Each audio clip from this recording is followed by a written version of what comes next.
get this show on the road? Let's get the show on the road. Are you recording? You are, aren't you? Yeah, always. Let's do this. A super special episode. Yeah, so what are we on? 38, episode 38. Episode 38, and they say 38 is the best number ever, so we're lining it up with the best film ever. 38th time lucky.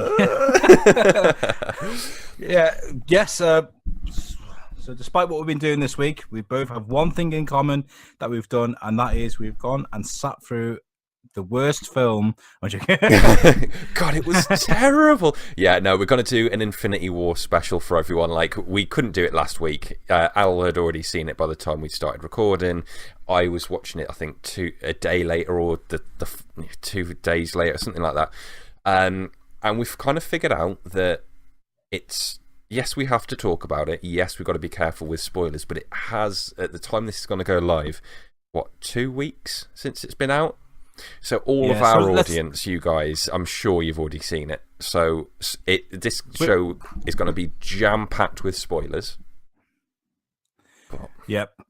So, like, if you haven't seen the film yet, it goes without saying, do not listen any further. And I know we've got the new video thing playing on Facebook, which I think sexy as fuck, by the way. So it's free to listen to straight on Facebook. This is your last chance, okay? You have been warned. We're not going to give you spoiler alerts every 2 seconds. We're going to get into it. So this is your one chance. And if you call us out on it, we will put this soundbite up. But before we get started into it, we need to do a little bit of housework because of what we do. Obviously, last week we started off season 2 of Superhero Bar Fight. Whoop woo! Which was a lot of fun to have back. I've really missed Superhero Bar Fight. And let me pull them up now for you. We had Fight 1, which was Soap McTavish versus El Magneto. Now, if you haven't listened to the episode yet, I would suggest you do so, because it was so unfair on Soap that, you know, it was really hard to go through. Spoilers. People might not have watched it yet. If anyone thinks that Soap might beat up Magneto, go watch the episode. No spoilers there. But use your common sense, right? Look at Magneto, and then look at Soap. Oh, come on. So let's talk about the polls. Okay, so the polls were a landslide. 84% going Magneto, and 16% went for Soap, which is a higher number than I thought would. Yeah, there was definitely like a bit of popularity voting in there. Yeah, there was. And, you know, we got quite a lot of attention for that. There's the 82 votes, which is the biggest votes we've had so far. Awesome. Since we started the show. And then we had Fight 2, which was Captain America versus Ultron. Now, this one was really interesting to watch because it was neck and neck all week. All week it was neck and neck. Now it's got 59% Captain America, 41% Oh, Ultron. Shit. I didn't think people would vote Cap. I know. Maybe we got that one wrong, but I can't see how. I mean, I guess there's comic books out there where he has actually taken him on before, so, you know. Yeah, but Ultron's like actual Ultron, let alone his whole army of Ultron minion things. Like, he's made out of, like, solid vibranium, isn't he? Like, yes, Cap's got a vibranium shield, but take that out of your hand, which, like, you could quite easily do. Cap's just mush. And it's not just that. I mean, we pointed out jokingly about him, Ultron, because Ultron is just information. That's all he is. And like the whole idea of him using information from his home webcam to put him out there and to, you know, expose him, that himself is dangerous, you know. See, the thing that we didn't bring up on that Superhero Bar Fight was I've been watching a bit more Black Mirror, and there was an episode where this kid gets videotaped because he was had a little Tommy tank and he got caught on video camera. Like, great episode. Sure, Cap's done that before. Maybe not in the same thing that the guy in Black Mirror got caught for. But I'm sure Ultron can catch him on a webcam in a compromising position. Bashing off to retro porn from 1956. Oh, Peggy, show me those socks. I was just gonna say, is that Agent Carter, but a real aged version of her? That's disgusting, Cap. Gross. Jacking off to Cilla Black. Oh. He could do it like he could win against Cap just using diplomat like tactics, like politics, let alone physical. But quotes. What are they called? Votes. Polls. That's the word. The polls say different. So. Yeah. Well, and we did give it in a way that Cap would give his all. He would be smashing bots left, right, and centre, and he wouldn't stop because he could do this all day. Oh my God. Please never do that. Like if there was ever like a real person that should be Captain America, it should be you. Just be like, no, I'm gonna call out of your corporate greed and call that as a cash grab for the people. Like, you are literally cash grab. Yeah. So what? No one's listening to you, buddy. No, so I'm sorry, Cap. We got that wrong. But like we said, we don't always go for the poll. It was more to see what the others think. It's a great way of interacting with the audience. So thanks for everyone that's voted, and look for fights 3 and 4 coming up later on in the week. Yeah, so it's every Wednesday and Thursday. And I was just about to say that, like, it started off with 2 quite vanilla fights. Like, we picked them because they're awesome people, and every now and again you can get like matchups that don't have the energy that some of the other ones do. Fight 3 is Scorpion versus Trevor Phillips, which that will go crazy with like loopholes in video games to get that shit hilarious. And Batman versus Max Payne is round 4, Wednesday and Thursday respectively. So it's going to be a big week for superhero bar fights. So make sure you tune in because it's going to get better and better as the season goes on. Yes, I will agree. I'll concur. I concur, sir. And you'll see it a lot as well on the social media that things have been very sporadic with our releases and stuff. I'm not going to apologise. I was on holiday. Thought fucking enjoy yourself. I've used my hotspot before to upload episodes from my laptop. Using my phone signal.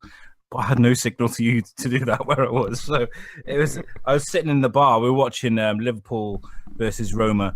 I was having a few pints with Baz, our buddy, and I had my laptop open working whilst I was watching it. I love what I do. So, don't lose us. Don't stop listening to us because of those things. Just because Alex is shit. Yeah. So, we do what we can. Lack of dedication. How dare you go on vacay? Bitch, vacay. I bleed, Thors-Kin. when I saw you putting the pictures up, I was of you like with a pint with your laptop set next to it. I was like, really? Just switch off, Al. You've got like 4 days away. Just switch off. Stop worrying and relax. I was sat outside doing a bit of editing because I do like editing. I like it. I'm weird. I do enjoy it. It's quite relaxing and just going through it. But sat in the woods doing it, like it just feels it's quite liberating. It's quite nice. So. They say that about not wearing any underwear. And that's true. Fight me if you think that's wrong. Okay. What, do you want to fight about it? Are we going to jump into it, though? Because we've got a really small subject about a really tiny film that people might not have heard about. Yeah. So, again, spoilers. This is a final warning after the final warning. So we'll spoilers. So, Rampage with The Rock. Right? What the fuck? No, I'm joking. Big monkey. That's a big monkey. I still haven't recovered. Where there is no way that we can like approach this like systematically. We're not professional reviewers. We don't know how to break the shit down and present it in a certain way that like it all flows properly. This is going to be a hodgepodge mishmash of shit that don't make sense. But first of all, did it live up to your expectation? In terms of a film, it was better than Age of Ultron. I enjoyed the first Avengers more, But in terms of quality of the film, acting and storyline and what happened, it put all of Star Wars into the tiniest corner of blockbusterness and was like, you're on notice. To me, personally, was just like, it pissed over everything, but only in certain ways. I'm not saying it was the best film ever, because it wasn't. It was what they did with it that I was like, what the fuck? I think there were large sections of the film that were like, let's give the fans what they want to see, you know. Mm-hmm. But what I struggle with is when you've got so much happening in so many different parts in the film at the same time. I struggle with having so much happening at the same time. And, you know, when you got like groups of people that are fighting over here, and groups of people that are fighting over here, whilst there's a semi-serious plot happening over here. Mm-hmm. You know, I struggle. It's not that I'm thick or anything. I like with the Avengers films, they're all bright and colourful, and the plot kind of just falls into your lap, doesn't it? Normally, yeah. And I was struggling to kind of take it all in at the same time. I was still like catching my breath after one scene while something else was happening. That was upsetting. It was like a roller coaster ride, you know. So I will say that it was fantastic how the way it played with my emotions, you know. I get that. I get that with some other films where you're right, like something could be happening in one location, they'd be jumping to another, and if the two don't match, that's how I felt when I watched like Kong, for example, where it was like all of a sudden they're in a forest fighting bamboo spiders, and all of a sudden Samuel L. Jackson's on top of a mountain doing a superhero pose. It's like, that where's the editing in between that? But I didn't get that with Infinity War. I do get where you're coming from. It was like there was 3 clear separate parties and sub storylines that all merged into one at the end. But I didn't get confused at all. Which if I don't get confused at a storyline that has things going on at different places at different times, I think you, for once, might have been falling under that. Like, I am on that threshold of, if you're underneath me and understanding something and brain power, then you're a thick bastard. So I'm the bar to get above. Like, I will put my own credibility on the line there. So I think it might have been one of those things where it was just blew your mind so much that a second time around, it would all fit together. Because I didn't struggle with that. But I understand where you're coming from, absolutely. A note on that, if I can, just to link it back to the start completely threw me. I've been in a film before, right, where I was like, they played the wrong film. I went in to watch Reign of Fire, you know, the Christian Bale dragon film from years ago. Yeah. They played Mean Girls or Freaky Friday or something, some like Lindsay Lohan film. And I was like, what a trade in films. They came in like 10 minutes later, and I was like, mate, there should be fire and embers and shit, and I've got fucking ginger poncy bitches prancing around in high heels. What the hell? I was like, have I missed something here? I think they shot a couple of other scenes that didn't make it in because it was already 2.5 hours, or 2:40. It started off with Thanos and all of Thanos' children already had captured Thor and Loki, and I was like, how did they get there? To pieces. Yeah, smashed it to pieces. Like, I thought it could have done with a scene of they've. Valhalla, fucking hell. What's it called? Thorland. Yeah, we're going with that. Thorland has just been destroyed at the end of Thor Ragnarok. Asgard, that's the one. I was going to let you struggle with that for as long as possible. You know me by now. Whenever I actually need to think of a word, it never comes to me. Yeah, they've just escaped Valhalla Thorland, and like it could have just done with a scene at the start of like Thanos' ship is whizzing by. Oh, that's Thor. I could do with that. No, but at the end of Thor Ragnarok, you see Thanos' ship, don't you? Do you? Their ship is going along, and you see that giant ship in front of him. Looks like a giant dumbbell, and I think that's Thanos' ship. Oh, so right. So it's a me problem, basically, not remembering back to end credits. See, Yeah. when there's like loads of different stories happening at the same time, I don't usually get confused unless you're a real thick fucker, you know.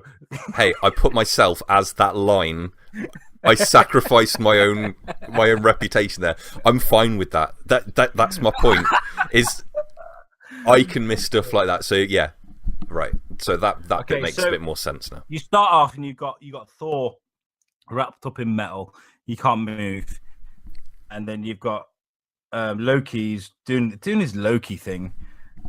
He's got the Tesseract, but he's trying to trick Thanos with a dagger, isn't he? Mm. But no. Let's rewind a bit further back from there. The we have a Hulk moment happened again, and Thanos just got turned to mush for about 5 seconds. So I was like, this bitch is going down. Like, I see how this movie is going to play out already. Like, Hulk is putting him fucking through his paces.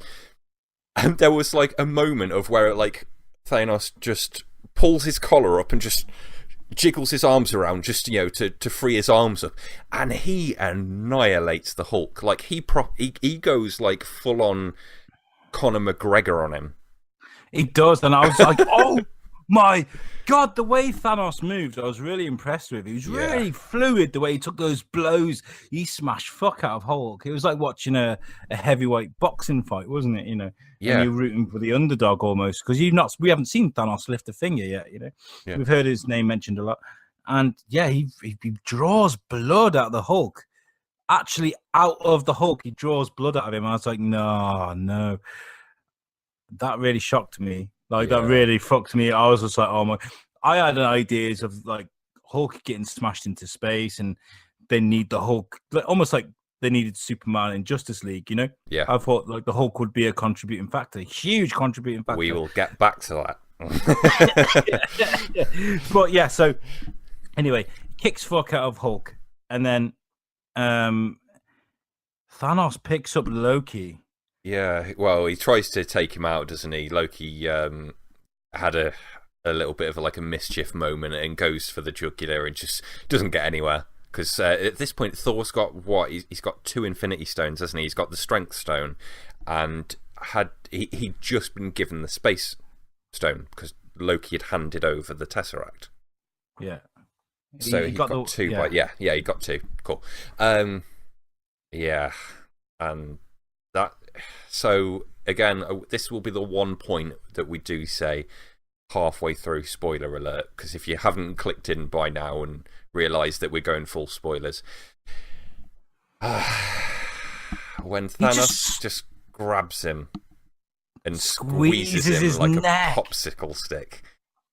Oh my God! At that point, I was like, "This film is not fucking about." Like, I literally just sat there. I was like, "Right, I see where they're going with this. Like, it's time to buckle in.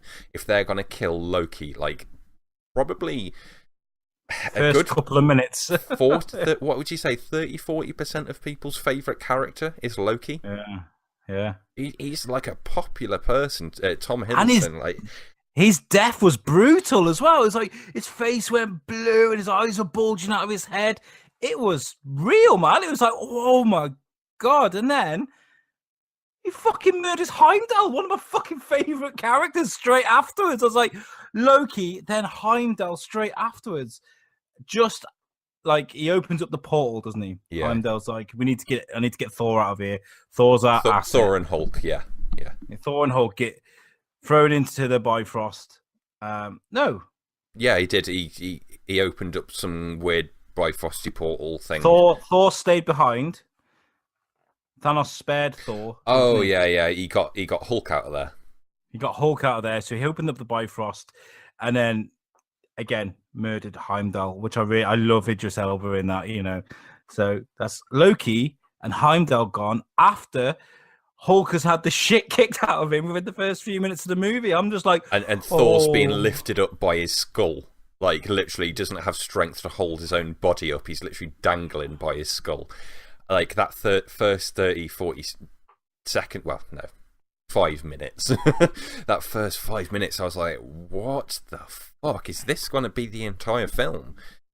I I remember looking at my wife going, they've just killed Loki. They've just killed Loki. And she's going, yes, I know. I can see. I'm going, they've just killed Loki, though. They've just killed Loki. I'm just repeating myself over and over again. She's like, will you shut the fuck up and watch the movie? I was in that much shock. I was just like, what the fuck's happening? So, yeah, that first opening bit was just a bit of a shock for everyone, I imagine.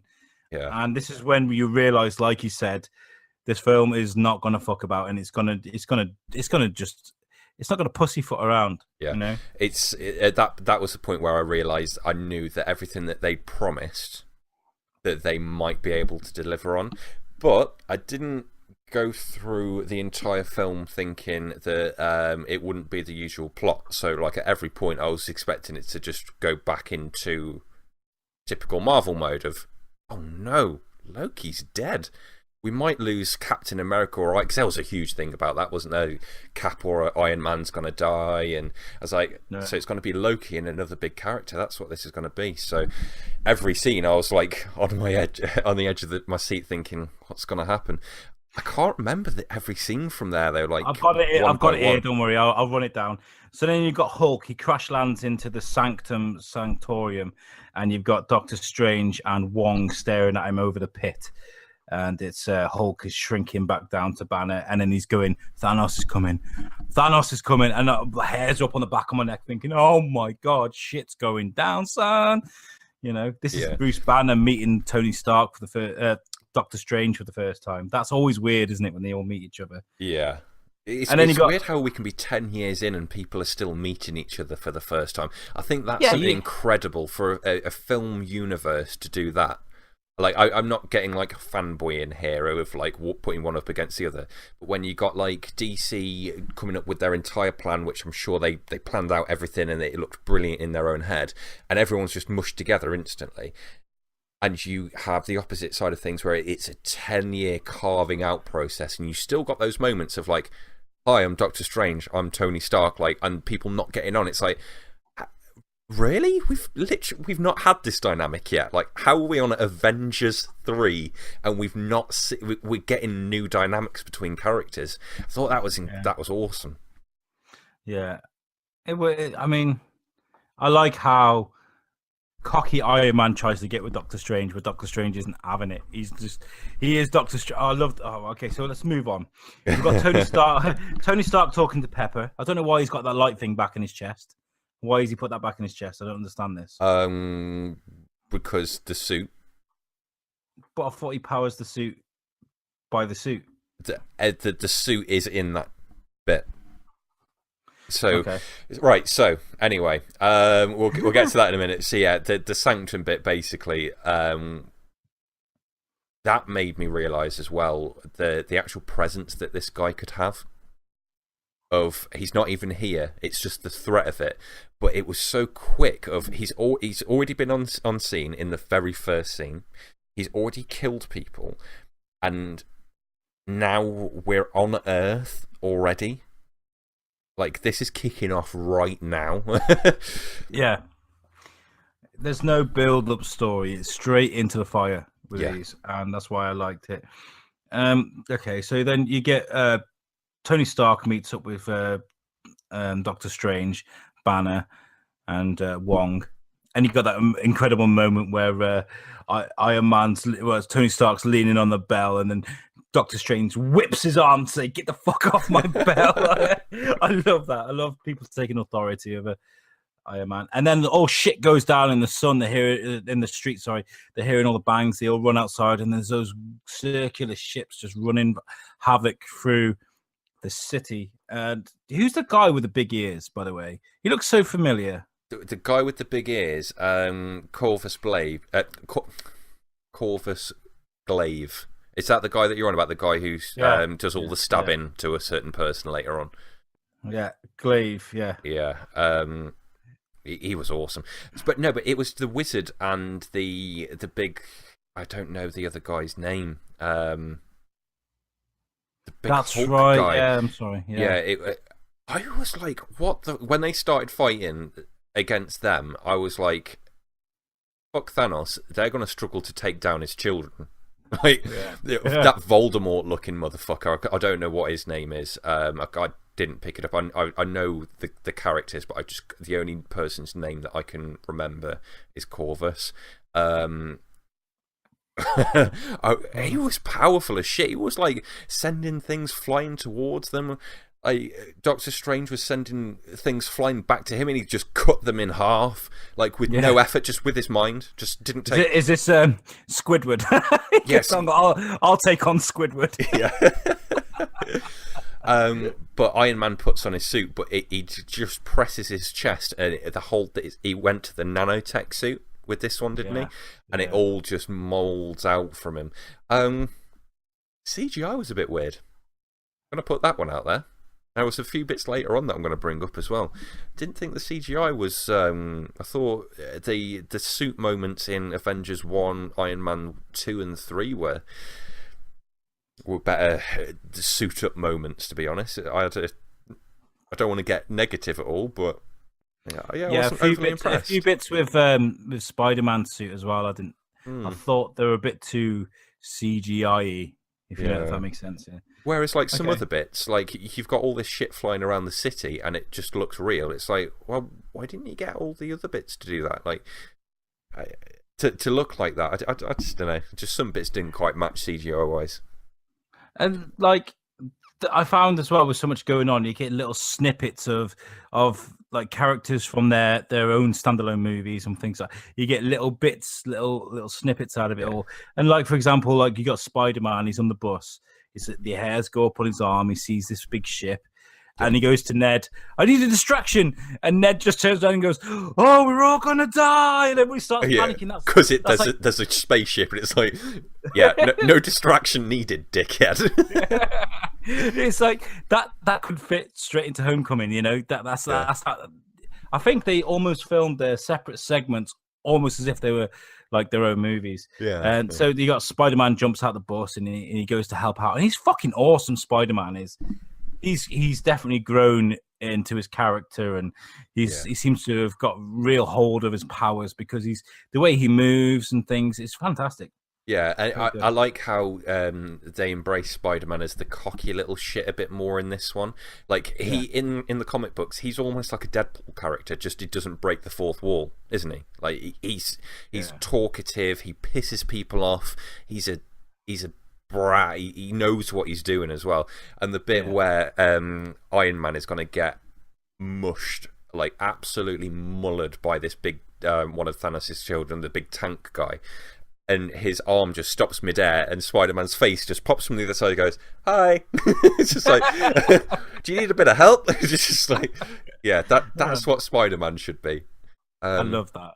Yeah. And I love Tom Holland. I've really fallen in love with him lately. I've seen him on a lot of talk shows and things. I think he's a great celebrity. Okay, so then we go to Scotland. And you got Vision and Scarlet Witch, and it was weird to see Vision with human skin.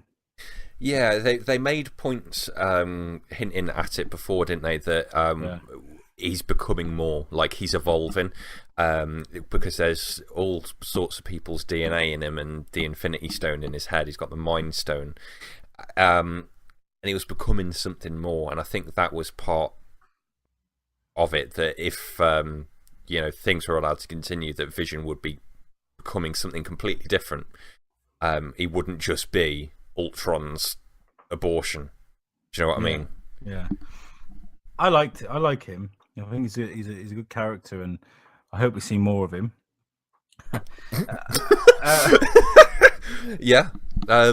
Absolutely. So anyway, did that throw you off at all then? Like skipping between one and the other while fights were still going on? Going to Edinburgh or Scotland or wherever the fuck it's meant to be, I was a bit like, oh, okay, so we're in Scotland now. Cool. I'm glad to see it was nighttime while it was daytime over there. Yeah, I can't be doing with all that graffiti and litter everywhere. they wouldn't have shot it in daytime. No, then that's when you see big-eared guy, Glaive and Midnight. They start chasing after Vision and Wanda. And Wonder Woman. They really Scarlet Witch, and they're really struggling against them. I feel like it's an unnecessary struggle. I feel like Vision could have taken both of them on by himself, you know? I feel like as well, yeah. And so that they're both fighting, running away from Midnight and Glaive, and then they get to the train station. Yeah, this is the point, right? Scarlet, just to put this into perspective, Vision is... He's not quite on Thor's level, but he's on Thor's level. Like, he's a cut above the rest. Scarlet Witch kills the entire fucking mutant universe with a thought. Like, she is on a whole nother level past all of that. Like, she can just kill anything with a thought. She can just do... She's like the Infinity Gauntlet herself. But she's obviously been toned down in the MCU. I don't think they're putting her at that level. If I'm honest, I was looking at Scarlet Witch and thinking, you could do this by yourself. You could do this by yourself. She could. So they're struggling against these two fucking tertiary villains. And they get to the train station, and then you see that fucking silhouette of Captain America standing there. And I was like, yes, there he is. Captain America just stood there. What does he do? Does he... Hold on. He kicks ass. Yeah, they annihilate him. Black Widow's there. Falcon's there. Is there anyone else? Not Bucky's already in Wakanda. Yeah, Bucky's in Wakanda. Yeah, I think it's just those three, isn't it? The Dream Team. Absolutely annihilate them. Put Corvus Glaive on his ass. Like, he's... like... booking a fucking slot in hospital, and Proxima Midnight jets him off back through the Thanos Bifrost, as it shall now be known. But yeah, that moment of Cap turning up was pretty awesome. I'm not gonna lie. And then there's that bit I really like. They go back to the Avengers building, and they were like, "Hey, back home." But the thing I don't get is the Avengers building is in the US. That is in Scotland. And it's just like, well, fuck the thousands of miles. We'll just turn up, you know. But anyway, they go back to the Avengers building, and then they see Rhodes, who is, of course, what's his name? War Machine. And then they speak to the general, and he's like, arrest them. And he's like, no. And he turns off the machine. I was like, yeah, boy. That's what it would be like. At that point, if it's like, yeah, we've just got word that Thanos is actually going to turn up now. It's like, we're not dealing with Loki anymore. We're not doing any of this. We're dealing with, like, this is endgame stuff. Like, this is the people that have been organising all of this in the background. Stop fucking about now. Like, just get over our shit. And it was a case of... No, all those accords, you know, that entire thing that Civil War was based around, pointless. Just stop wasting our time. It's at that point you stop listening to humanity, because that's when we'd have parliamentary decisions and meetings and referendums and decision making and sitting around. And by the time we've done that, we're dead. You know? And this is what I loved about it, and this is why I kind of disagree with the bits here and there comment, is because everyone was scattered. It affects everyone in their own way, because they're trying to get Vision for the Infinity Stone. They are trying to separate Iron Man and get Strange for the Time Stone. They're doing all this, and it splits them off. Like, it's a natural thing to do. If they were all on that same freeway as they were in Avengers, and the thing panned around, it's like like, just no, it wouldn't have been the same. It wouldn't have that same magic. So I'm glad that they did split it off. It allowed certain scenes to take place and have weight for certain characters as well, I think. Yeah. And then, of course, we hear the music. And as soon as you hear funky music, you know what's coming next, and that's Guardians of the Galaxy. Bitch! And yeah, they're responding to the distress call from the Asgardian ship from Thor.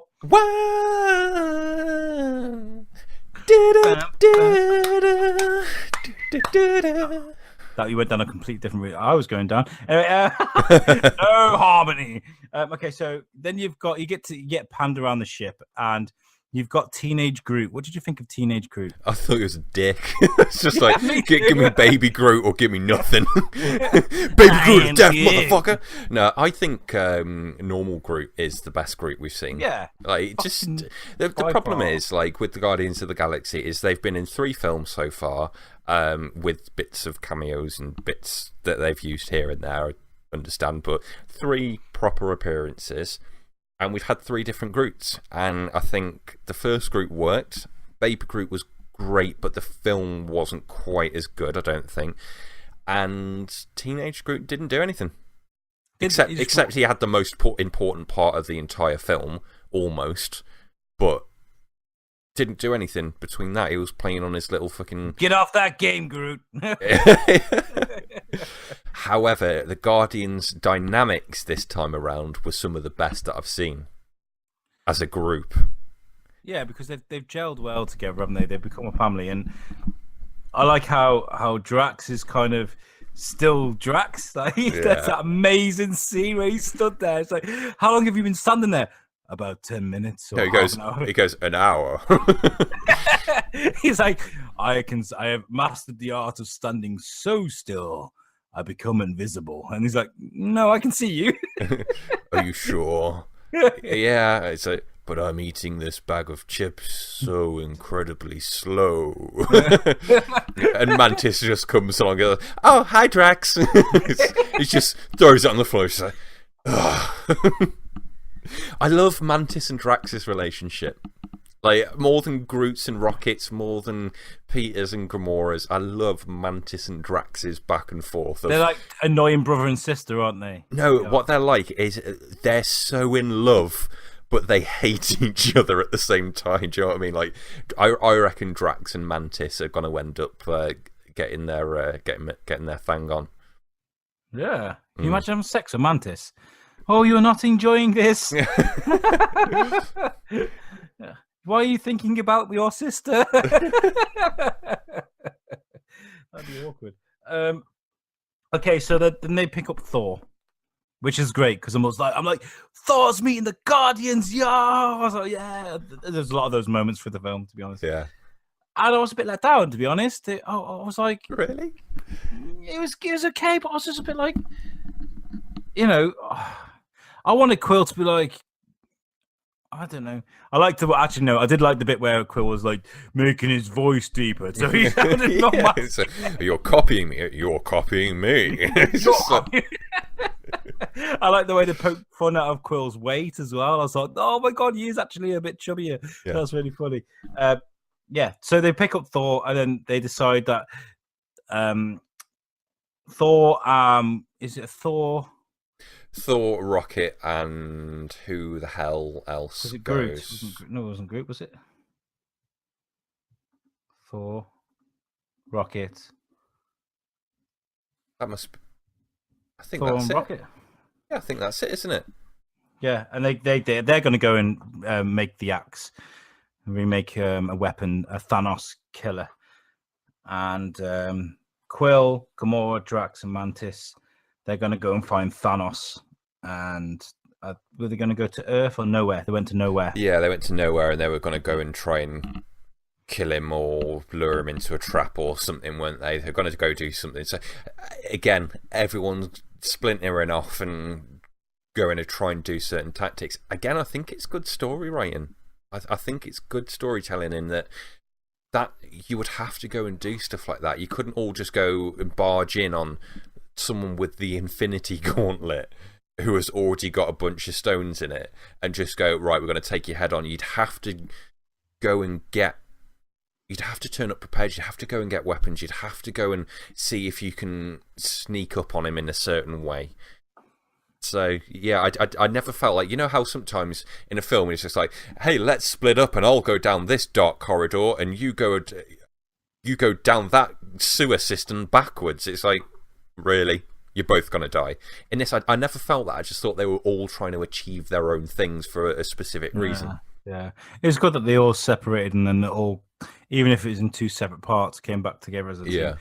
So then you got Quill, Gamora, Drax, and Mantis. They go to nowhere, and they find Thanos, and we have this really trippy scene where the first, I'm going to say spoilers, but first of all, Gamora thinks that she's killed. I fell for that.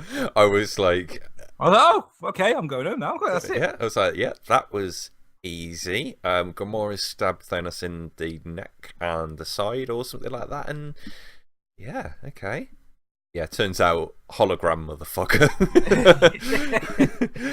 And then there's that bit where Drax gets turned into ribbon. I was like, whoa, my God, he just falls apart. I was like, what the fuck?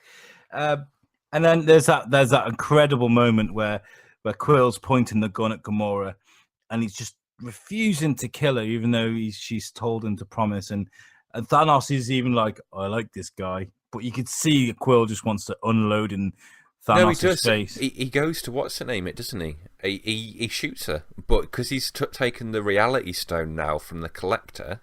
That's right, yeah. He turns Drax into, he chops him up into clay bits. Mantis goes into the ribbon, and he does something with Quill's weapon where bubbles come out of his pit blaster. That's right. Yeah, and he was like, at that point, he's like, yeah, I like this guy, and then he just disappears into his portal.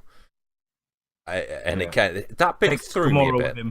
Because it was like, what? And I had to keep remembering Infinity Stones. They do weird shit. Like, this isn't like Thanos doesn't have these powers normally. This is the whole point of the film. He's collecting Infinity Stones, and he can do ever increasingly impressive shit with it.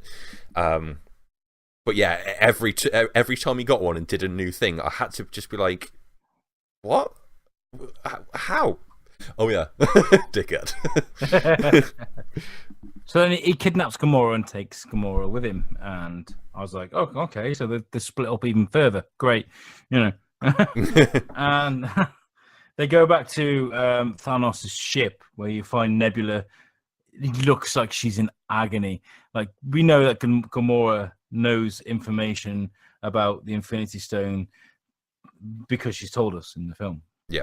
And so he takes Gamora and he shows how much pain Nebula's in and how much pain he's willing to put her in until he finds out where the stone is, and that's how he finds out where the Soul Stone is. Yeah. And then they go to find a character I didn't think I'd see again. Yeah, they go to wherever this planet is, where the Soul Stone is being kept, and I was expecting. First of all, I was like, we've already seen Voldemort, and now the Deathbringer people are in it that Harry Potter fights, and he comes out the shadow. How the fuck is Red Skull still alive? Oh no, he does say, doesn't he? The Soul Stone kept him alive, or something like that. But like, how? Yeah. Whether I'm forgetting little bits of subtext, like how did he get it? How did he end up there? I don't really know. But I was like, what? If you remember in Captain America, yeah, he actually got swallowed by the Tesseract opened up a portal and he got swallowed and gets sent away, didn't he? That's what happened with him, and that's obviously where he got sent. Oh, of course.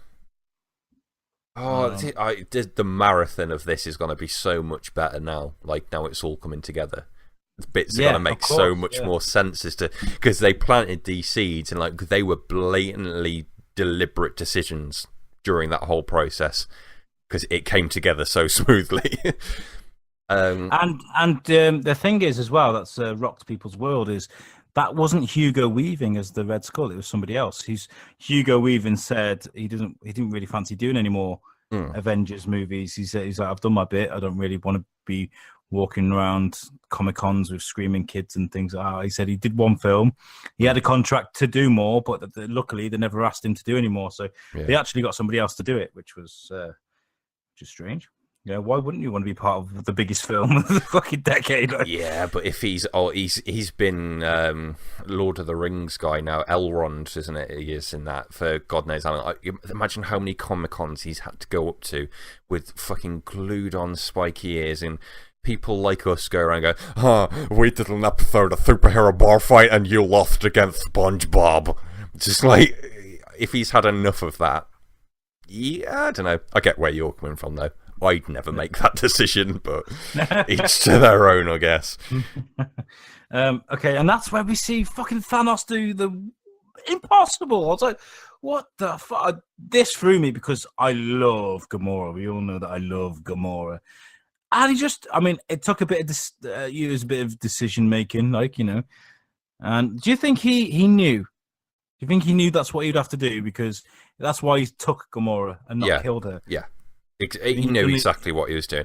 This whole thing, Thanos knows exactly that the entire film played out like he would have planned, basically. Yeah. So yeah, everything I think was deliberate for Thanos' plan. I'm surprised. I knew what was going to happen as soon as Red Skull started saying that the Soul Stone won't accept a new handler until you prove that you know its value, and it needs a human sacrifice, or you know, a sacrifice for something you love. I knew what was going to happen. I was surprised that Gamora did her speech. It's finally kicked you in the ass because you don't love anything. I thought she straight away was going to be like, really? So this is how I go? I'm surprised they even did that speech with her. I was expecting to come out and just do the stereotypical speech that I was expecting, but yeah. And yeah, pop goes the weasel. And then we go to before we move on, because we're whizzing through it like we're just reading out how the fucking film plays. That point was like probably the first point in the film that Thanos became not just this ultimate badass, but like the character building here. Like there's more going on in his mind because he cries, and it's like, and yeah. This is like some ethereal universe-ending villain, but he's got some sort of, crazy fucked up consciousness, but he's got some sort of consciousness behind it. And it got you thinking. I think that set the tone for a lot of what we saw with Thanos later on in the film.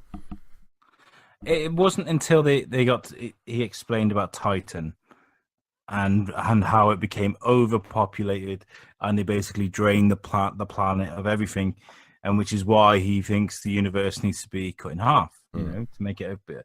And there's some points he was winning me over. You know, I was kind of like, he's actually got a point, you know. Yeah, I don't think at that point he'd won me over. No, won me over is probably the worst word to say, because I don't really want like half the universe to die, but it kind of made more sense to me, is what I'm trying to say. And you know, I realize he isn't that much of a tyrant. He's just the one guy that's willing to get the job done, to do the one thing that nobody would ever even dream of, you know. In a kind of crazy similar way that Tony Stark was one guys that at one point that was willing to just do the difficult things and get the job done. Exactly. But on a whole crazy fucked up end of the scale. So yeah, Gamora died. That was crazy, horrible to watch. Let's talk a bit about Titan, because this was by far the best part of the movie for me. I was nearly crying with joy at whatever happened on Titan. And so you've got on Titan, you've got what's her name? Nebula, Quill, Stark. You've got Doctor Strange, Spider-Man, Drax, and Mantis. Yeah? Yeah. So they're all trying to make a plan. And this is the moment where everybody's talking about, where Stark tells his plan, and then Peter Quill's like, no, it's a great plan, but if you let me tell the plan, it would be better. And Tony Stark rolls his eyes, and he's like, what? The best moment there was, oh, Christ. There was a bit where, I can't even remember what it was, but someone did something really stupid, and there was the Tony Stark moment where he just looked at him and was like, this is the fate of the universe, we're gonna die. What was it? It was Quill, wasn't it, when he... So first of all, we have this giant fight scene. Thanos this is way before that. This was before that, because at that point we're all fucked up after the fight scene. Oh, I'm trying to remember back to. Oh, it doesn't matter. So before all that, it needs setting up of they're coming up with the plan, and oh Christ, what's his name? Strange does his little time zone thing, where he looks at the future, which I think is super important. This is the next film. Yeah, this is the most important 2 moments of this film. So he goes into the future and looks at 14 million different possibilities to see which ones they win in. Stark asks him, how many do we win in? And there's only one possibility. Now, up to this point, bits that we skipped past, he'd basically had a few moments when Spider-Man and Stark had saved him from Voldemort Wizard Man, who is now dead, by the way. So yeah, that happened that we didn't go into, and said, if I have a choice of saving the Time Stone or letting both you and the kid die, I will not hesitate. Like, that's his job. And there is only one possibility, one course of events out of 14 million alternate universes that they win in. And then the fight scene takes place. And there's back and forth in between Wakanda, but I want to stick with this bit just for now, because otherwise we'll get... Well, people have seen the film. They know. Yeah, right? exactly. So they know that they need to get that gauntlet off Thanos. And so they come up with this event of... It's a choreographed fight scine, isn't it? They know exactly. Yes, but it's so much happens you can't put it into words. You got Spider-Man swinging around. You got Drax doing his thing. You got Quill, ba ba ba ba ba. And you got Iron Man floating around, and he's got some amazing new toys. Yeah. the shield with Spider-Man and his shield, like the bit where Peter he puts one of his gravity mines on him, doesn't he? Attaches him to the wall, shoots a couple of times, drops back into a portal that just opens up, and it's just like, muchachos, or something like that. It was just like, yes! It was just like the most perfectly choreographed single villain fight scenes that I've seen. Everything before has been fucking... sad and hard to take in. No. In terms of fight scenes, choreographing, it's been Daredevil in a corridor. It's been the Hulk smashing against skyscrapers. It's been... in the other films. It's been like massive events where there's been armies of people. This was one villain, and they were all having to move perfectly and time things to perfection to get this one villain where they needed him. And it took some of the strongest people in the MCU to do it. And it was this time when my asshole was flapping, because I was thinking, Tony Stark's gonna die, somebody else is gonna die. I was thinking, this is a fight where we could all lose something if it goes wrong. Yes. I was genuinely scared. I was like, someone's gonna die, and so they have this moment. Where Spider-Man is on the end of his hand with Iron Man, and they're just prizing off the gauntlet off his wrist, and then Quill finds out that Thanos has killed Gamora, and this is where Tony Stark turns to him and says, like, Quill, hold your temper. Like, just calm down. And he's just staring at him. He's staring. Thanos is out of it. Like, he's almost in a coma. Mantis is on him, and she's put him in a coma. But she's fighting him. He's really strong. And this is where Quill just loses his shit and just starts beating the shit, punching Thanos in the face. You killed my Gamora, blah, blah, blah. And then this is where the plan goes to shit. And... Thanos gets a hold of his gauntlet again, and the plan fails. And they had it off his hand as well. Like, it was off. He grabbed it by the edge of like the tip of the gauntlet, like that's halfway up your arm. Like, that was off. Like, he didn't have powers at that point.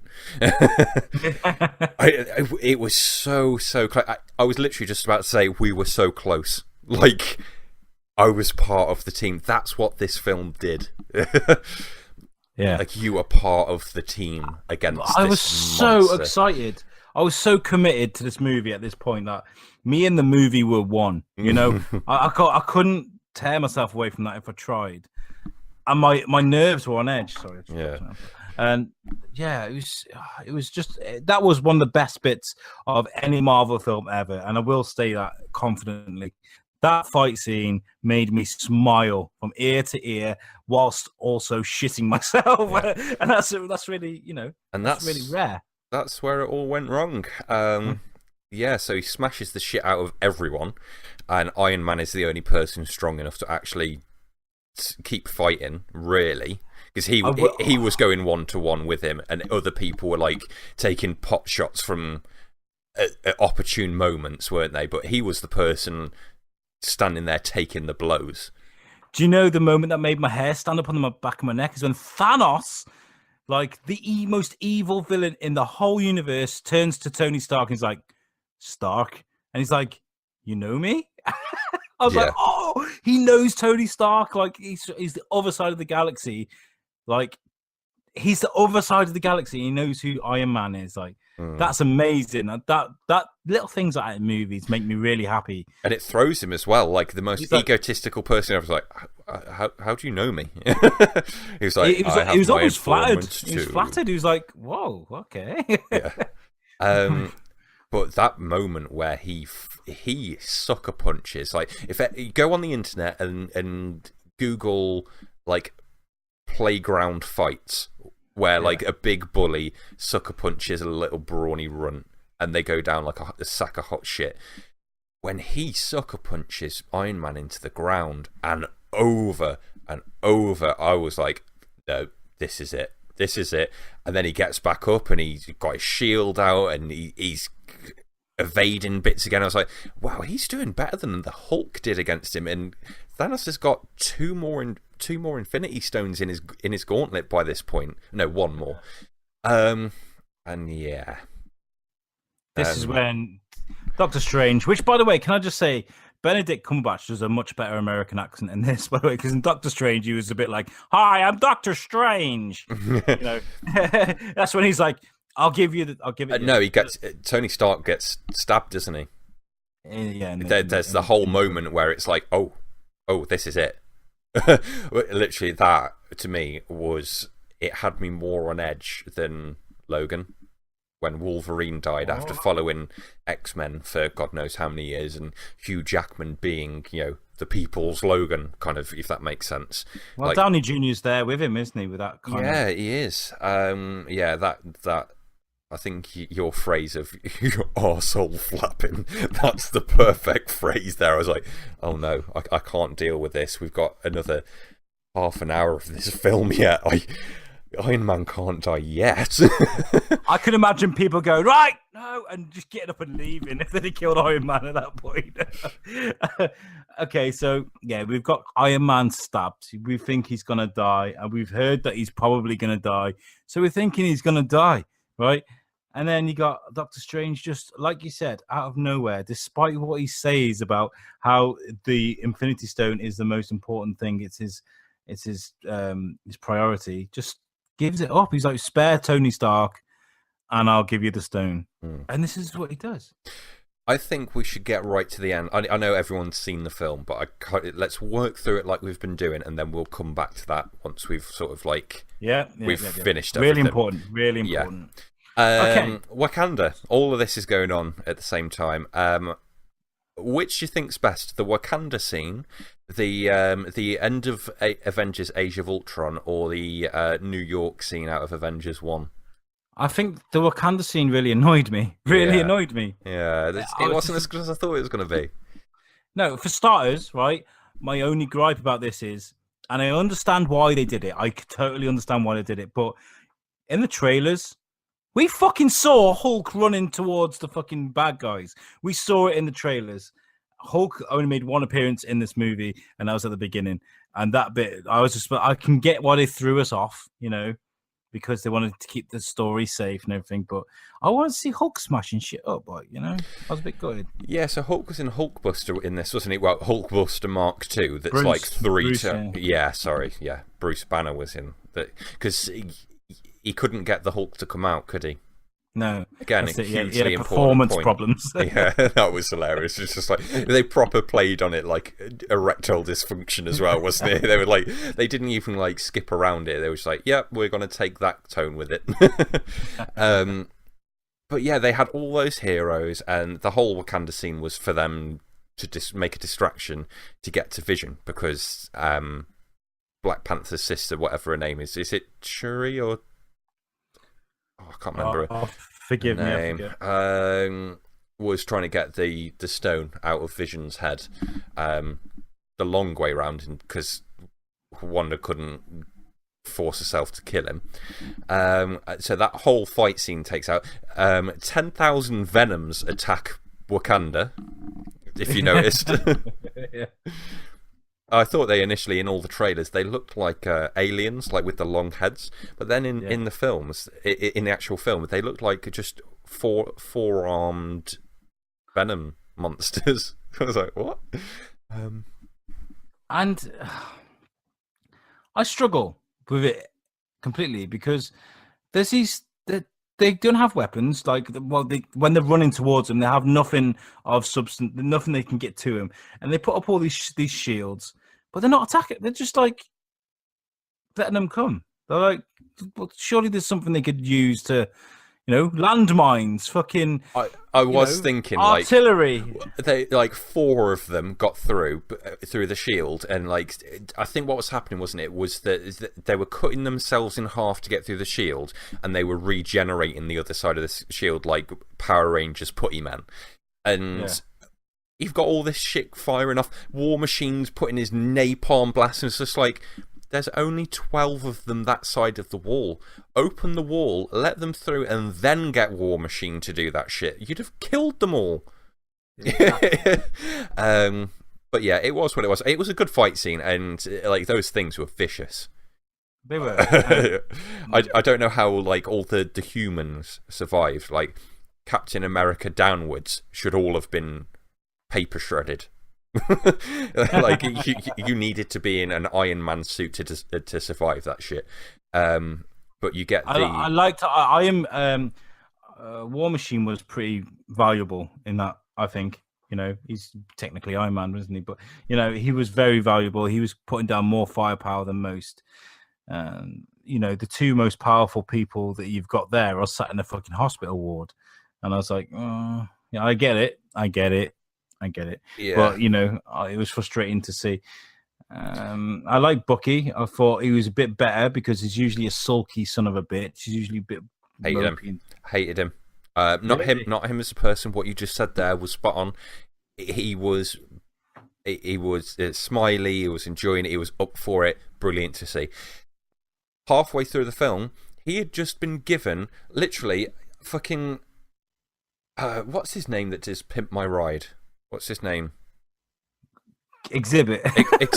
Exhibit rocked up earlier on in that film with a black and gold arm for him. Was like, yo man, we pimped your ride, and he was just like been given this fucking fancy ass arm. What does he do? He doesn't fucking use it. He picks up Rocket and spins him around like he's playing hopscotch with him. Just like, you could have had that doing all sorts of crazy shit. He was the most wasted character out of that entire film. So yeah, I just thought it was a bit of a wasted superhero. Not a wasted actor, because the acting was great, and I'll get onto that in a short while. But yeah, I thought he could have had some sort of like Transformer arm. Do you know what I mean? Like, they could have done something with him. Everyone else had Captain America didn't have a shield. He had some weird arm shield thing that he's had in the comic books before. Like, they pushed the envelope with the stereotypical weapons that they all had.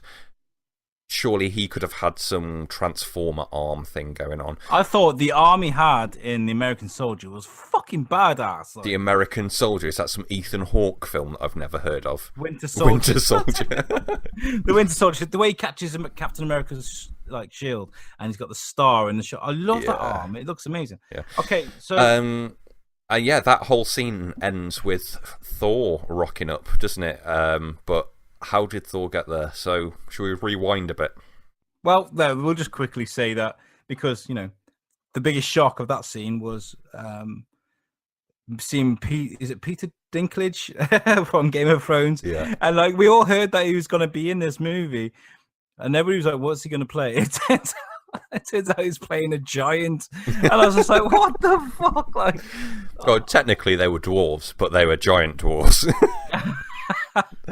it was such a weird character for him. I hated him. I absolutely hate. I thought his acting in it just undermined everyone else's. Like I thought he was awful because it was so forced. Like his voice, everyone else, like Thor can just be Thor. Chadwick Boseman can just be Black Panther.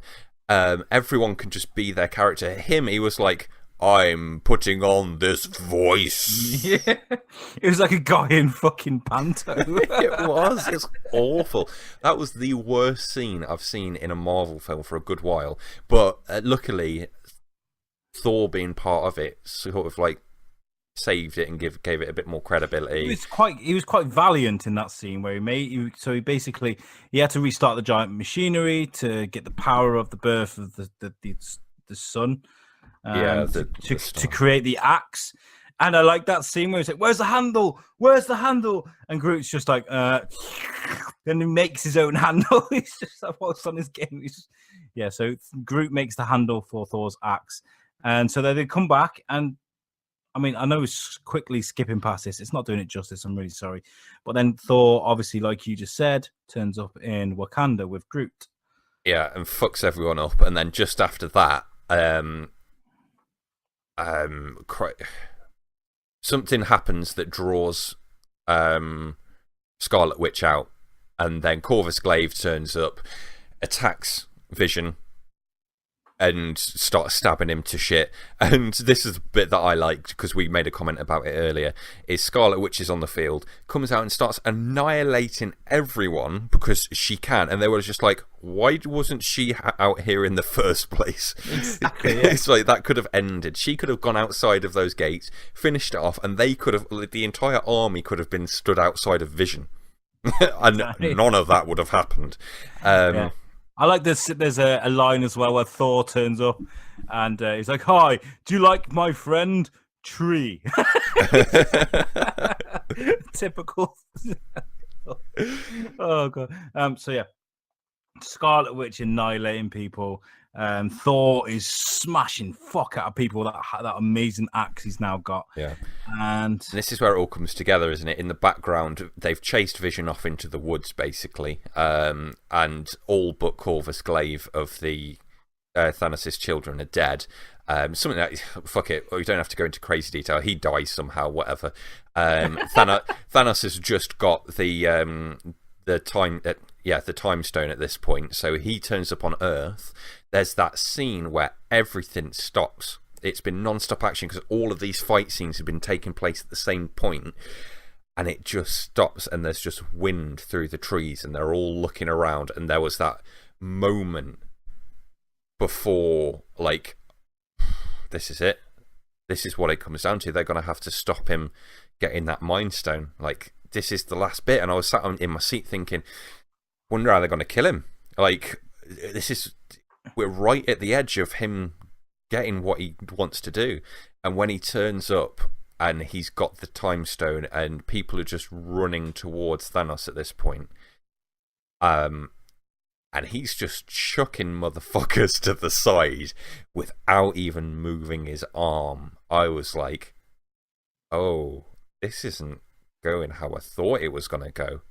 You've not got Iron Man, you've not got Strange, you've not got Guardians, you've not got Spider-Man, you've got a bunch of, a couple of powerful people, but you're understaffed right now. You're McDonald's at fucking prime time and you've got 4 people off sick, bitches. Like, and then there's that scene with Captain America as well where he faces up to Thanos and he catches his punch. Yeah. And I was thinking, oh no, this is where Captain America's going to die. And then he does. He gets fucking pummeled into the ground. Bam, bam, bam. He doesn't kill him, but he straight up fucks him up. Yeah, just out cold. He does. He mullers him. You're done. And then he walks into the woods where he catches Scarlet Witch, and she's just destroyed the Mind Stone. Yeah. Which is in Vision's head, which must have been real hard for her to do. At that point, I genuinely thought, because again, linking back to the, oh, how's he doing stuff? And then realising, oh, Infinity Stones, I was like, oh, at least they destroyed the Mind Stone. Now they're just going to have to take down a crazy powerful Thanos. Get ready for fight scene number 2. And he just twists back time and puts Vision back together, picks him up and just crushes his head and completes his gauntlet. And I was like, oh. Oh. That was another brutal death. Like, he literally rips... I know he's a robot, but he literally rips it out of his fucking skull. I was like, oh my God. Like, yeah, and you see him crush his head. He's there. So then you're like, oh, shit. Yeah, and then, like, the whole thing, the whole side story that Thor had spent the entire film not contributing so that he could get his axe. And he turns up, throws his axe towards Thanos in this, like, almost like a Dragon Ball Z energy beam off scene, wasn't it? Where the axe is going, you know, further, or a Harry Potter versus Voldemort moment. And the axe just goes straight into it. It's like, oh, that's the kind of weapon we need. And it goes into his chest, and my instant thought, do you know what, was, should have chopped off his hand.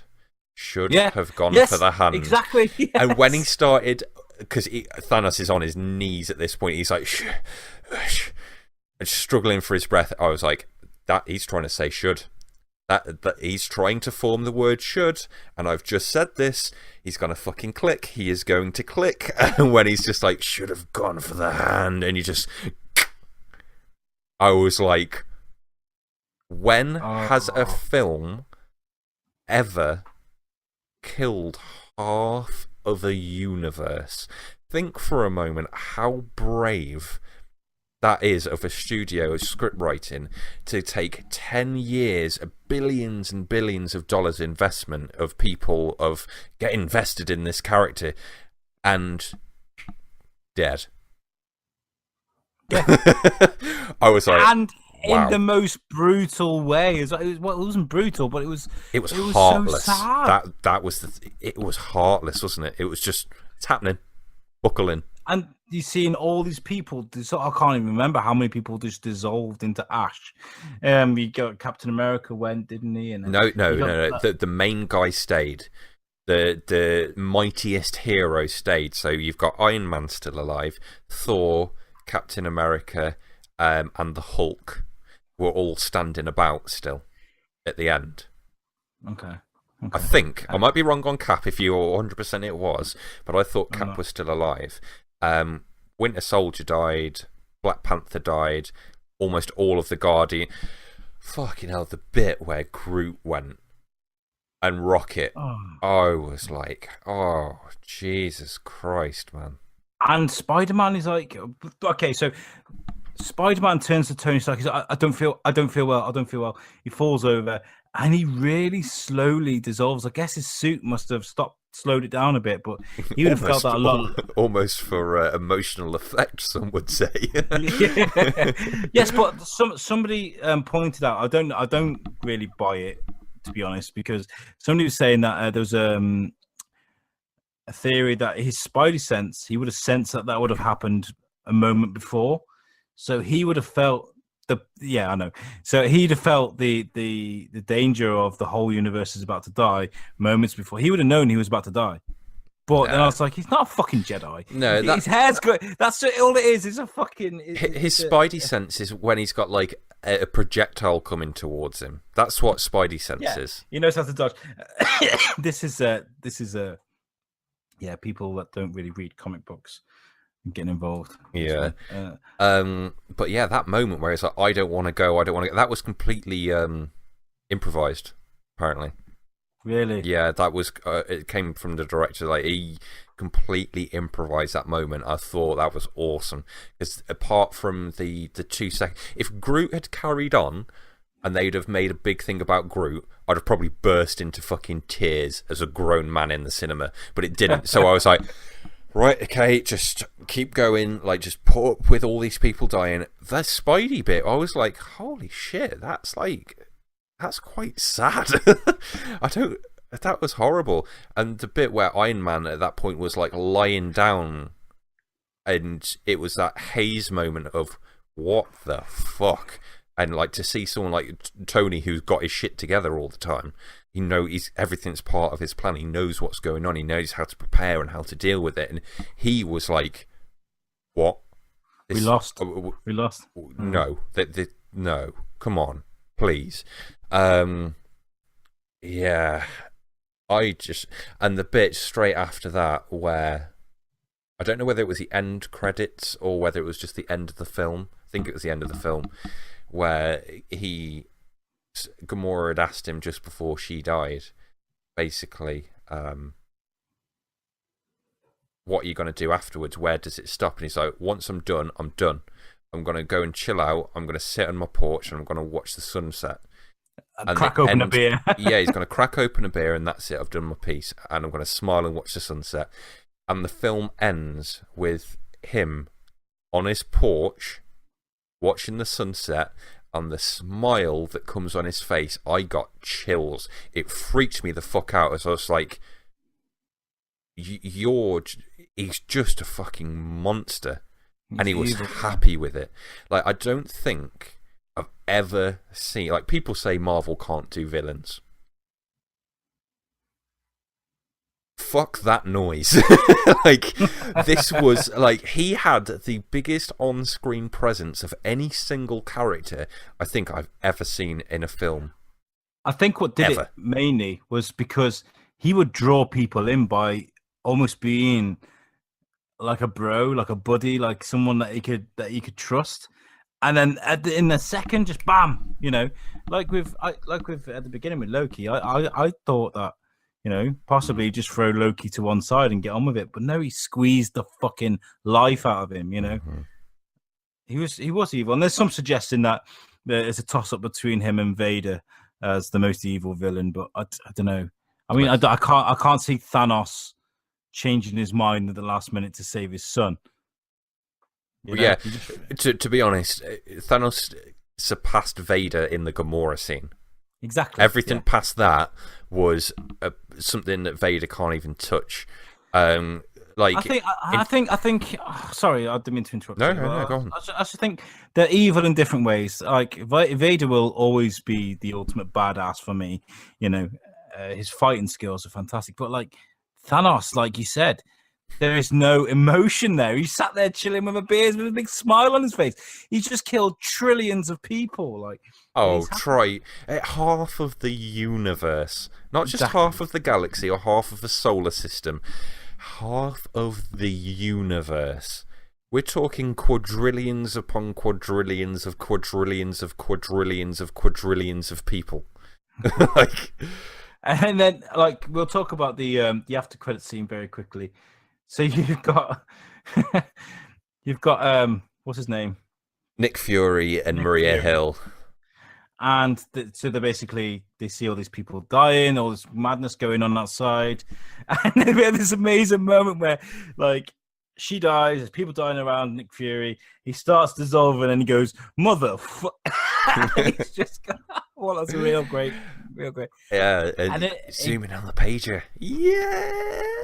He gets a pager and he's paging Captain Marvel for help. Now, Thanos is fucked. I'm just putting that out there. Let's go back to Titan very quickly. Okay. So Doctor Strange, he saw one plan out of 14 million that worked, which made him change his mind to give Tony Stark the stone. Did Doctor Strange die or did he survive? Doctor Strange dissolved. So he knew that in the way that things were going to plan out, the people that are alive are still alive. He knew what was going to happen. He gave him the time stone, knowing the result, and he knew he would die. That means that the people that are still alive need to be alive for a reason. And there's two ways that this can happen. So the first theory is that The people that are alive are the people that can kill Thanos. And because movies do things in a certain way, it means that it's Iron Man that is the person that needs to do the killing, or the opposite spin on that one theory is that Iron Man is going to have to pay the sacrifice. Is that Iron Man needs to be alive, and he is going to be the big finale. He's going to be the Logan. Like, that's who we're going to lose in the end of it. Him and Cap, if Cap's alive. My theory on it is that they're going to have to kill Thanos and then kill him again. Because they're going to have to kill him, get the time stone, go back in time, because they're not going to let all these people die. I don't think the MCU is done yet. I really don't. And so I think they're going to go back in time. Well, if Guardians 3, Spider-Man 2, and all the other films going to happen, well, fucking it's not. Was it true that there's an Iron Man 4? I don't think rumored as well. Anyway, so they're going to go back in time before Thanos has got this gauntlet to the things for his gauntlet, the stones, and they're going to have to defeat him again to stop him from doing it. Yeah. Or they're going to have to gather up all the stones, and they're going to have to put him somewhere even more secure, which is I don't know where. So, here's a theory, and this comes straight from a girlfriend, funnily enough. Gauntmoor is gone. Thanos has done what he needs to do. Thanos is going to get soft. He's got the emotion behind it. He's done what he needs to do. Thanos inherently isn't a monster. He just does the shit that needs to be done. Hashtag vote Thanos for president.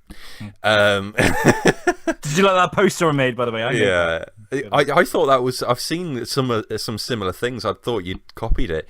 I think Nebula is going to go back to him. I'm agreeing with my girlfriend here.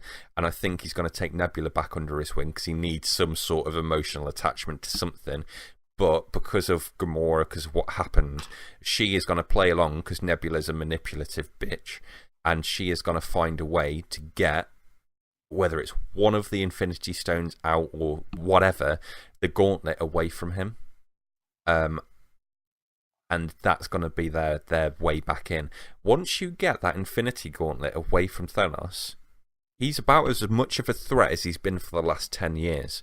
This film only happened, obviously, because they wanted to write it, but this film only happened in MCU universe-ness because Thanos managed to get hold of an extra Infinity Stone. He managed to get hold of space, so then he could hop around and do all of his shit quickly. Up to that point, he's just been really strong. He had to catch Ubers everywhere, so it took time. If they can get that away from him, he's not a threat anymore. Thor has got the axe. Thor could kick his ass by himself with that axe. Scarlet Witch. Hulk, right, so let's go back. Hulk, I think they took out of it as a last-minute decision. Notice how shit his CGI was right at the end where they were standing around. He was in the Hulkbuster right at the back as Bruce. He looked like he wasn't meant to be there. He wasn't CGI'd in properly. In MTV 1996. I fucking tried 1952. Like, it was in black and white. It was grainy as shit. I think they're saving him because if they'd have had Captain Marvel, if they'd have had Ragnarok Thor, like Ultimate Thor, and the Hulk, they would have basically... Thanos would have beat them at their best. That's it. Go home. No point turning up again. He's beat you at your best. You can't do any more. By holding Hulk back, they've got a new weapon. I think in Avengers 4, Hulk is going to absolutely destroy some people. Yeah, I think so too. I think he's repressed at the moment. He's scared because somebody's finally beaten him. Once he gets over that, he'll be fine. Yeah. My question. Oh, go on. No, go on. I'm going to spin off this. I need to ask questions about future films because I'm a bit confused. I think then Captain Marvel is going to Captain Marvel is on like Superman compared to Captain America level strong. Like she's just beyond anything that we've seen so far. I think when she's on scene, that is going to at that point. Maybe her Iron Man, Hulk, Super Thor I think maybe they're going to go up. Throw everything that I've just said out of the window. I think those people going up against Ultimate Thanos might be a fair matchup. They're a meta enough, aren't they? They are. Okay, here's where I'm going to spin this a bit. We've got Ant-Man about to come out soon. Ant-Man 2. No point. Don't bother. You're not going to do anything, mate. Well, where exactly are they setting this in time? Is it after the event, before the event? Is it in a different universe now? What the fuck is going on here? Because, by the way, the trailer looks really cool. You know, the first trailer I complained about with Ant-Man and the Wasp. Yeah. This one looks awesome now. I really do like the look of it. So they've changed my mind. You've seen the poster as well. They've gone proper cartoony with it. It looks like proper comic fun. I've been off the grid. I got a little bit of jaggedy footage from the trailer from my lodge where I was staying, and all I saw was was Paul Rudd, Ant-Man, spinning around the flatbed lorry with his foot and using it as a skateboard down the street. I was like, yes, that's what I want to see.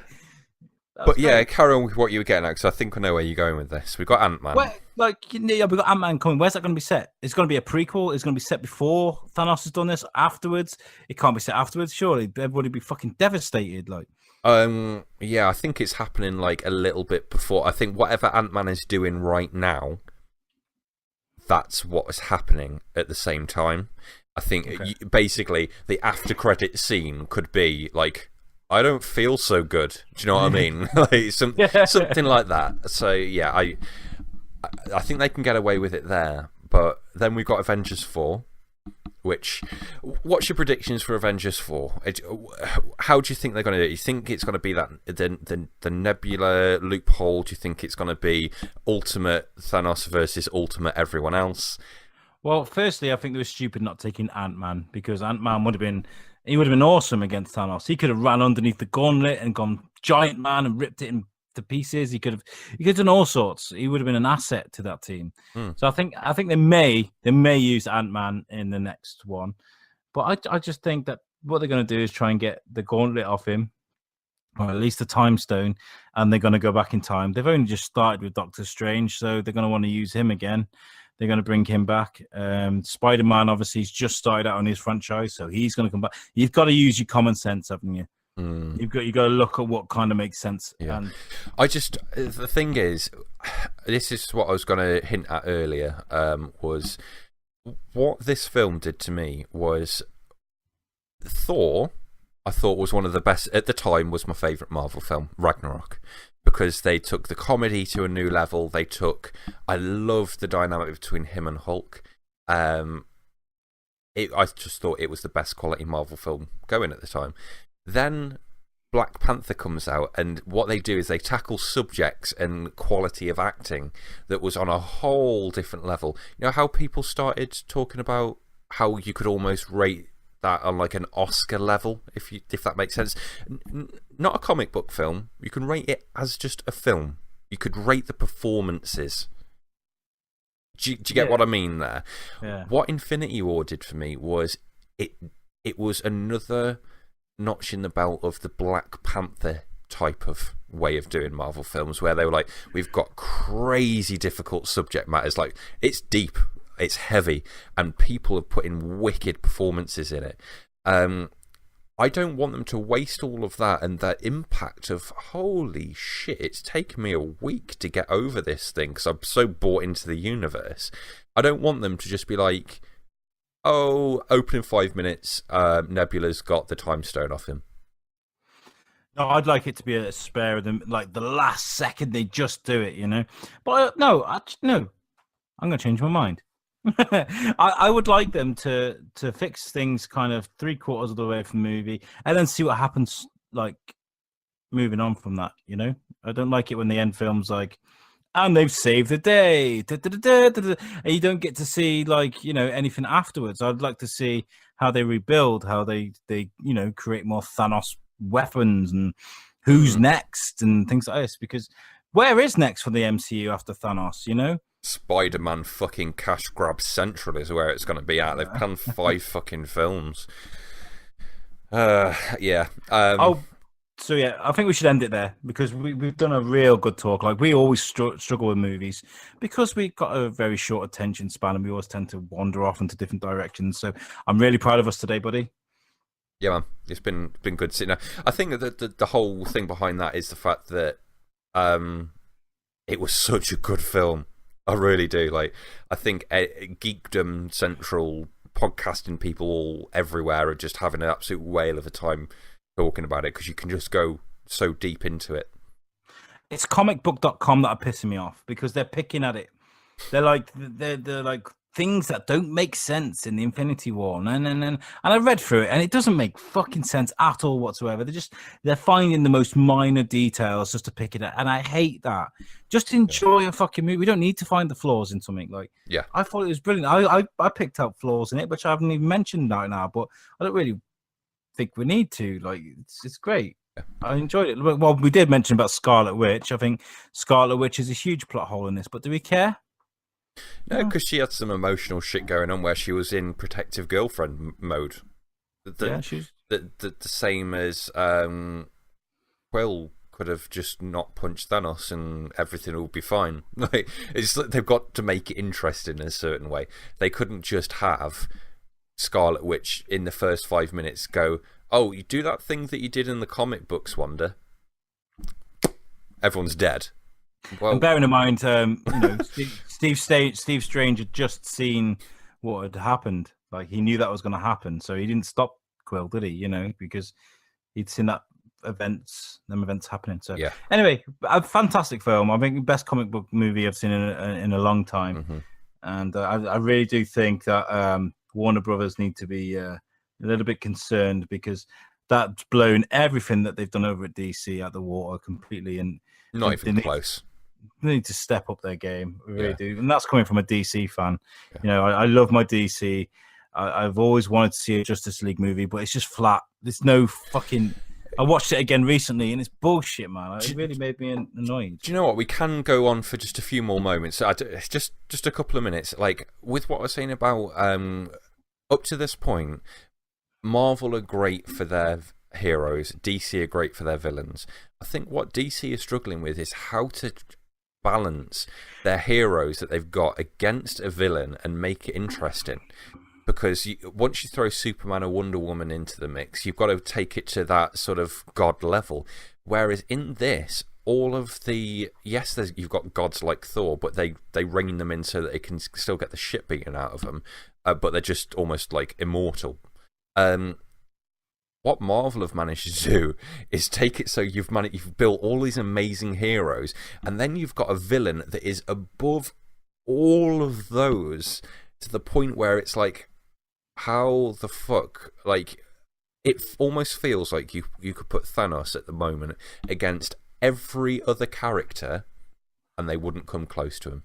That Infinity Gauntlet is just too powerful. Well, the click of a finger, yeah. Well, it doesn't even have to move, like you said. He could dissolve you with a thought, you know.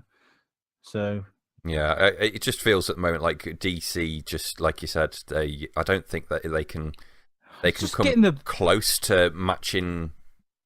I think what it is I went back and watched Avengers 1 as well after watching this. From Iron Man onwards, yes, they had a few dips, but I just think they've been so on point. They've got such better talent behind script writing, directing, cast. I just think the talent is behind the Marvel universe more than it is DC.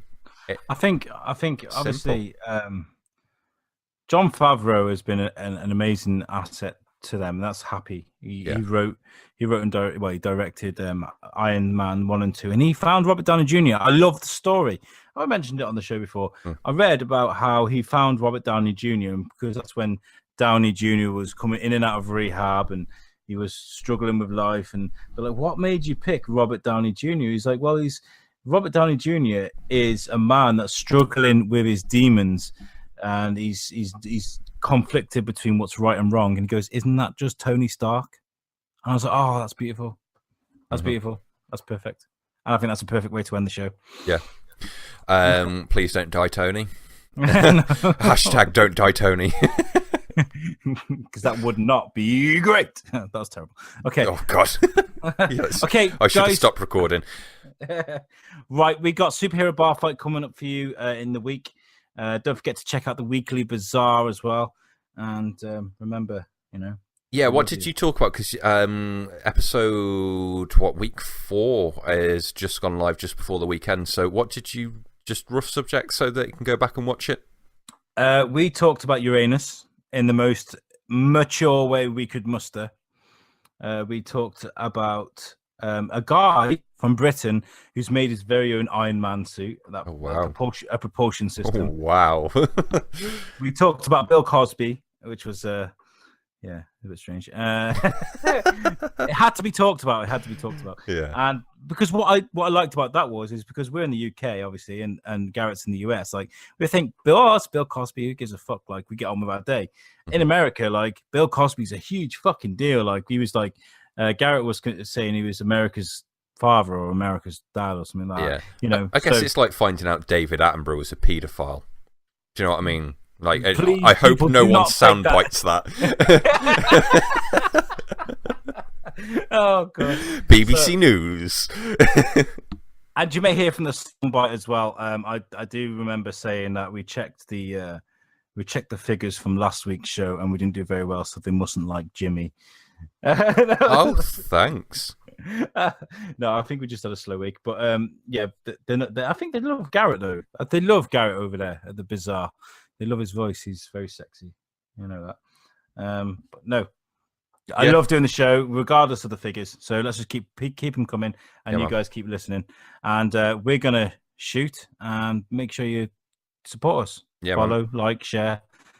All the above. Thanks for hanging out with us. And if we've spoiled Infinity War for you, it's your own fault for not listening to us at the beginning. So peace out. Spoiler alert. Peace out, y'all. Bye.